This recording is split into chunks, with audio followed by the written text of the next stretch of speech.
Let's see, what else do we need to mention here?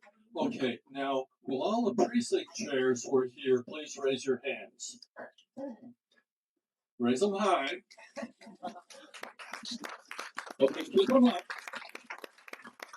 Keep them up because candidates, I want you to talk to all these precinct chairs and get your meeting set with them so you can go talk in living rooms and backyards and get to know people in each area around the county. Okay?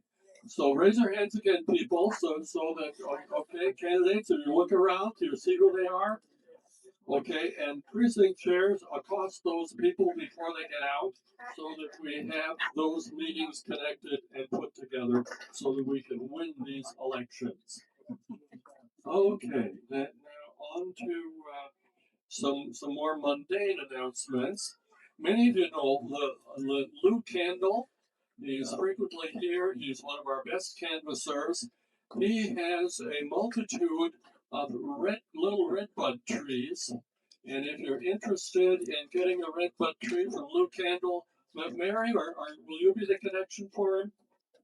Well, yeah. I mean, I was going to make this announcement too. Oh.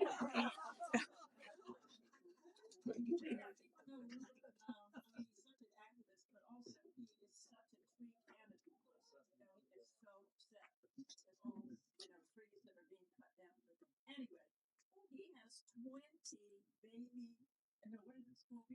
Baby redbud trees. Not knowing the difference between a rose and a dandelion. I didn't even know what it was. Gorgeous trees. Anyway, he got this tree from Charlotte's, yeah, from Tree Charlotte. So he just wants to give them away. And when I said, oh, no, no, no, no, my husband, it's like, I'll come over and plant them for you. Well, he's even prepared to do that. And they're only like apparently 10 inches high. They're little, so he was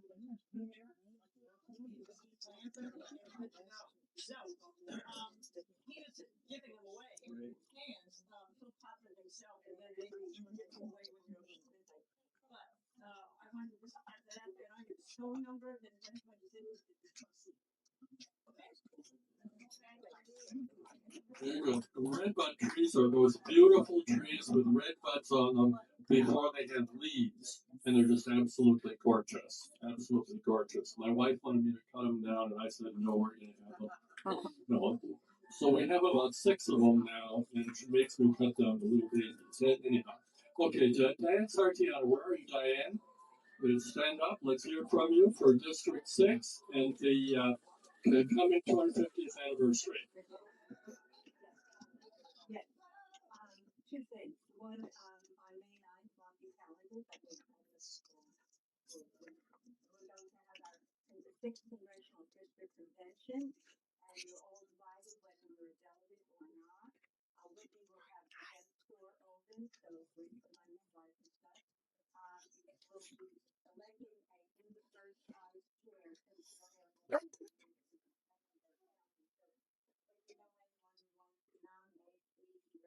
Also, this is not only Democrats are the only ones who can vote, but also, what do you call Mayor's Chair? What do you call them? Right? Okay. Are welcome to be there. So please attend. Gene Nickel will be our guest speaker. Hero Jefferson, who's running for Congress, will be there, and also many lieutenants, let you know when they're for or when they're against, and ask them questions. Number one. Number two, we're also planning a 250th anniversary picnic for the United States of America. Many of us haven't even heard of it, and coming up July 4th.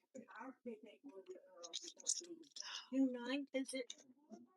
Whatever. Our normal Saturday morning in June will be a picnic in Granite Quarry. Yes, Granite Quarry, and we'll have many things there. We'll have the guest speakers again, so all of you put that on your calendar. And there will be a potluck. I'm sorry, Joe Fowler, who does our cooking of hamburgers and everything, has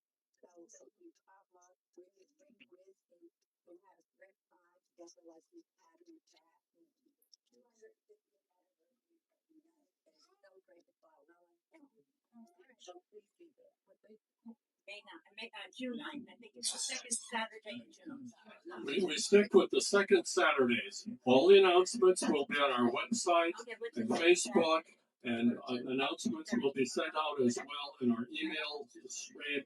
So just keep your eyes and ears open, and we will keep announcing these things. In May, we'll have our breakfast here and then go to China Grove for the District 6 convention. So, and again, watch the announcements. You have them in your hand in paper, and we'll be putting them on our announcement pages as well. Are there any other announcements?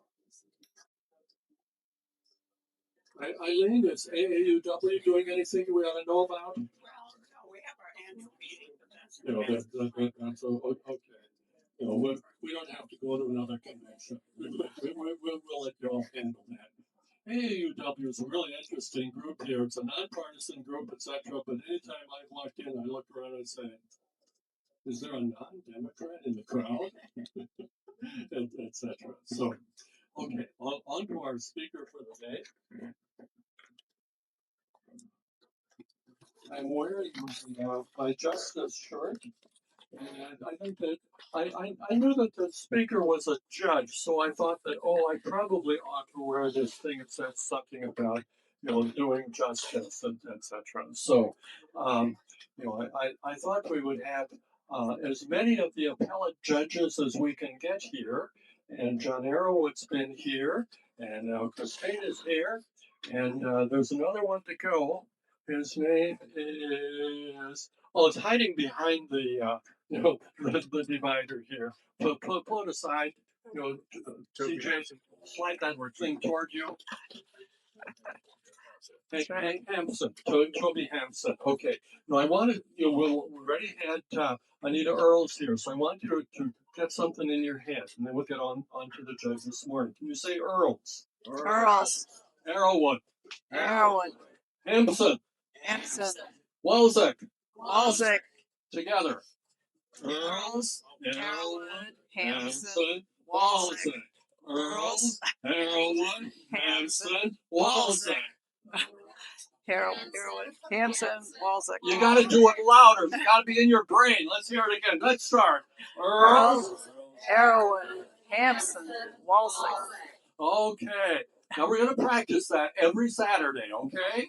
So that word gets out. It's in your brain, and you can tell everybody, these are the people that we have to elect to be our judges who happen to be Democrat, which we kind of think is, in our own prejudice way, a pretty good sort of thing to be.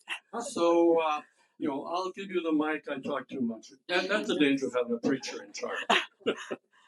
Well, thank you so much. Good morning, everybody. It's really a pleasure to be here with you this morning. I want to thank Jeffrey for inviting me. My name's... You have to put it right up my mouth? Okay. My name is Judge Christine Walczyk, and I am your Democratic nominee for the North Carolina Court of Appeals, Seat 3. And the first thing I want to do is say that if you contributed, if you volunteered, if you voted for me in the primary, thank you so much. I truly appreciate all of you. And I want everybody to know how committed I am to winning this seat in November. I am going to be in the trenches with you, and no one's going to outwork me in this race. So I have been in the legal profession for 30 years. I've been a trial judge now for 19 years. And in that time, I have seen firsthand how our laws are affecting our communities. And I am aware that many of you have lost trust and confidence in the legal system. And you're not alone. There is a Gallup poll from 2024 that shows that only 35% of the public has confidence in the federal judiciary. Now, it's higher for the state courts, but it's at an all-time low. And I'm sorry that I've got notes, but I want to read some quotes to you. There's also a new report called The Withering of Public Trust and Confidence in the Courts. And that was put out by the Annenberg Public Policy Center at the University of Pennsylvania. And that report says that a majority of Americans believe that courts favor the wealthy and that judges don't set aside their personal political beliefs when making rulings and that they rule along party lines.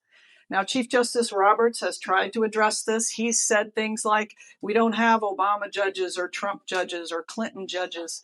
And I'll tell you that a lot of the judges that have ruled against Donald Trump were actually appointed by him.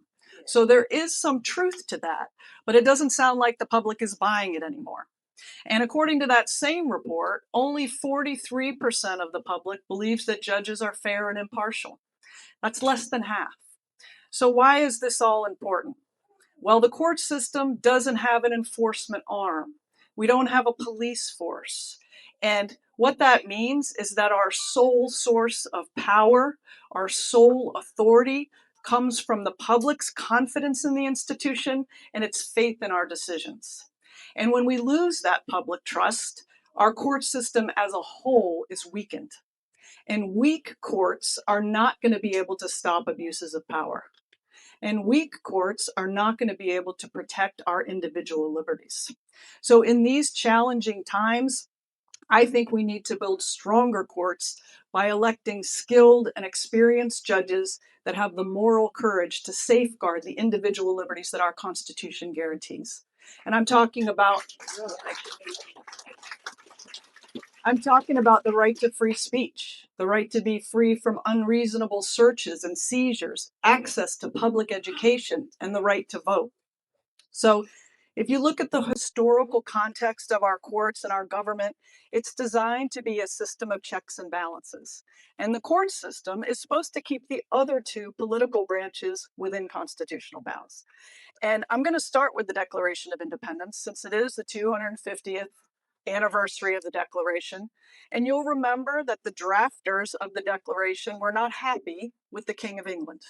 And they had a litany of complaints about the king, and a lot of them had to do with the court. So I just want to read you some pertinent parts from the Declaration. The Declaration started out, the history of the present King of Great Britain is a history of repeated injuries and usurpations. He has made judges dependent on his will alone for the tenure of their offices and the amount of payment of their salaries. He's erected a multitude of new offices and sent hither swarms of officers to harass our people. He has kept among us in times of peace standing armies without the consent of our legislators. They were also upset because the king was quartering large bodies of armed troops among us, for protecting them by a mock trial from punishment for any murders which they should commit on the inhabitants of these states, and for cutting off our trade with all parts of the world. Their conclusion was that a prince whose character is thus marked by every act which may define a tyrant is unfit to be the ruler of a free people. And I don't know if any of these grievances sound familiar to you, but in writing the Constitution, the founders made good on their commitment in the Declaration to create a government in which we, the people, are governed by a system of laws that apply to everybody, rather than the whims of political leaders. And so these grievances were the reason that our federal judges got life terms. So the executive branch could not remove them when they were unhappy with their decisions. And our Constitution and the resulting system of government was a direct response to the grievances that are mentioned in that declaration.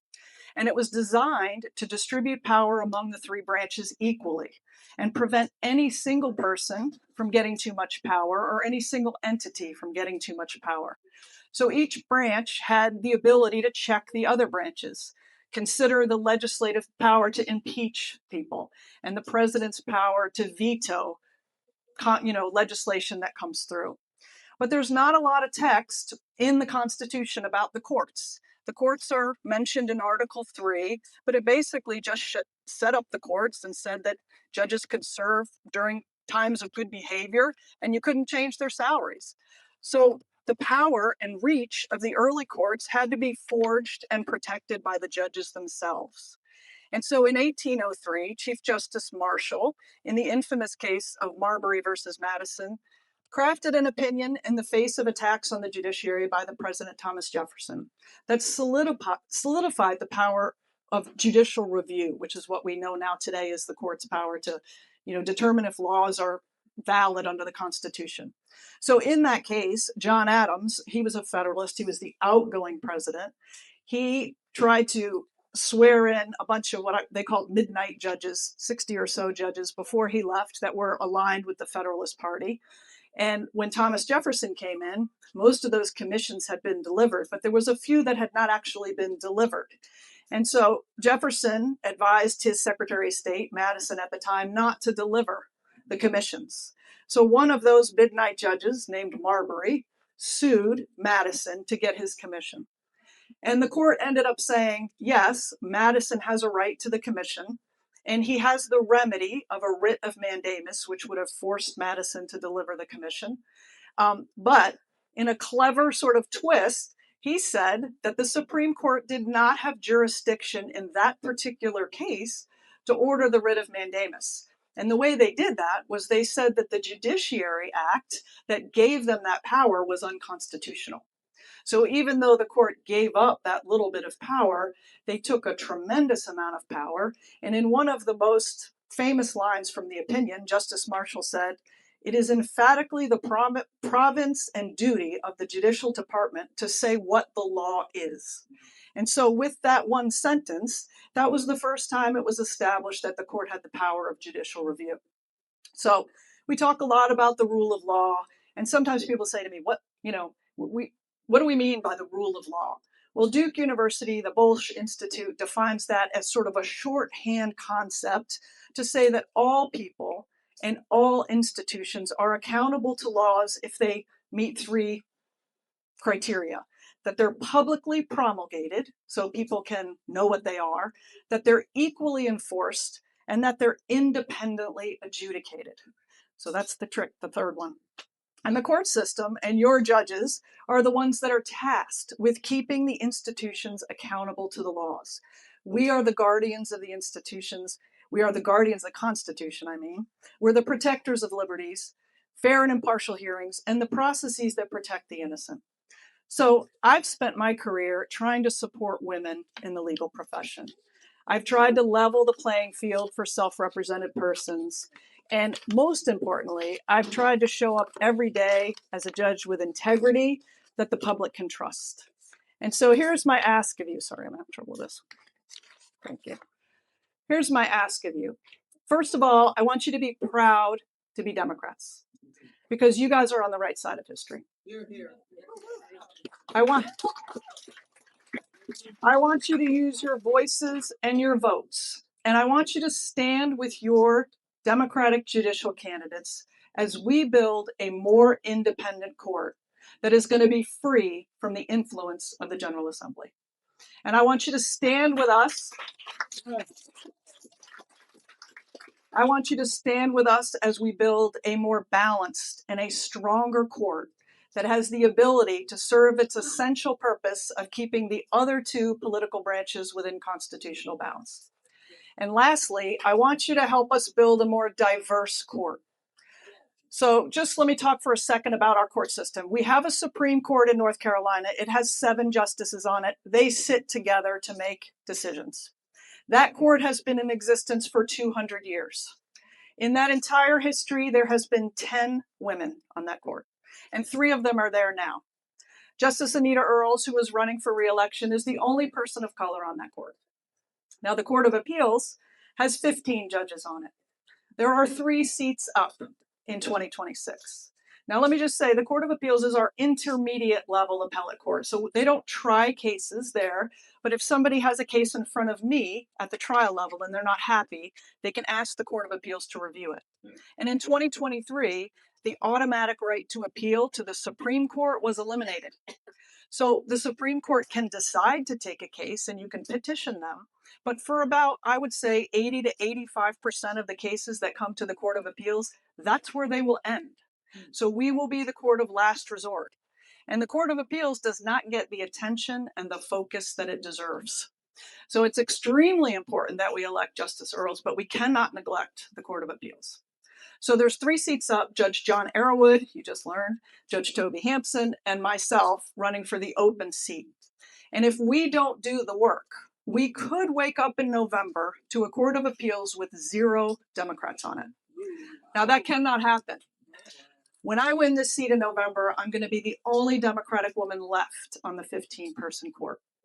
And I know that you agree with me when I say that Democratic women bring a unique perspective and we deserve a seat at that table. So just remember the power that you have.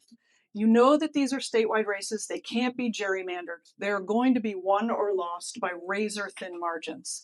You know that Justice Beasley lost by 401 votes. And you know that Justice Riggs won by 734 votes. This is out of millions of votes. Now, in a state with 100 counties, that is 8 votes per county. So I know we can get more out of Rowan County.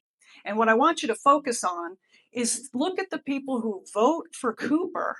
They have to vote all the way down. Because in the Riggs race, 200,000 people voted in the presidential race that did not vote in her race. And in the recent primary that we had, 37,000 people voted in the Cooper race that did not vote in my race. So all we have to do is get those people to vote all the way down. The Republicans, they're going to vote straight ticket all the way down. But Democrats like to know their candidates. We like to be informed. And if we don't know them, we don't vote. So what you guys need to help me do is remind people how important the courts are. Remind them that we are the last defense for their individual liberties. So I just want to talk for a second about my opponents. I don't normally do this, but my opponent is calling himself a conservative judge. And that's annoying me. Because when I grew up, conservative meant you believed in traditional norms and values. It meant that you wanted limited government interference in your life. You wanted to focus on free markets and individual liberties. So I don't think the Republicans can use that moniker anymore. I mean, they have aligned themselves, these judges have chosen a party that want governmental interference in every single aspect of our lives. And they have aligned themselves with a party that is dismantling our democratic norms. Things like separation of church and state, due process, birthright citizenship. And they've aligned themselves with a party that is rolling back your rights and messing with the free markets on a daily basis. So the Republican judges are going to try to get you to believe that they are the judges that are tough on crime and they're for law and order. But when I look around, I see the Democrats as the ones that are asking for people to be held accountable. So in these bizarre times that we're living in, I'm going to suggest to you that your Democratic slate of judges are going to be the ones that conserve your democratic ideals and norms.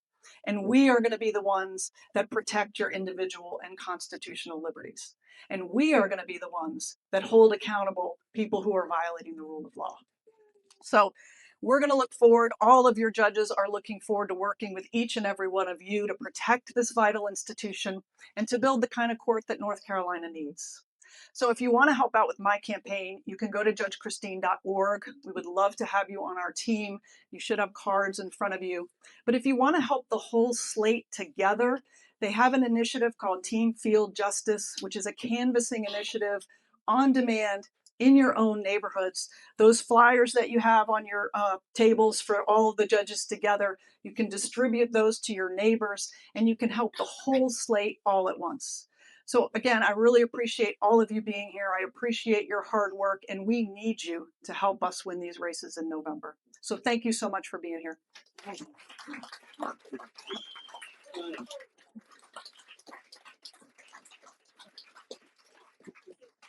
want to tell you that I put on my Facebook page at every election